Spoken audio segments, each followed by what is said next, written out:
In this video clip, I'll be taking you through our procedure for installing our lights on our hutch.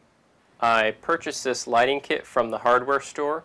This has 3 undermount lights which will work perfectly on our hutch.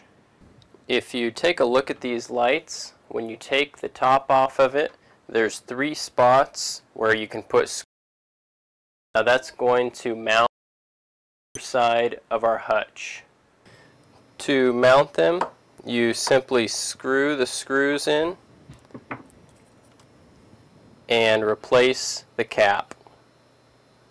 Next, you need to plug all of the wires into the extension cord and tack the wires down.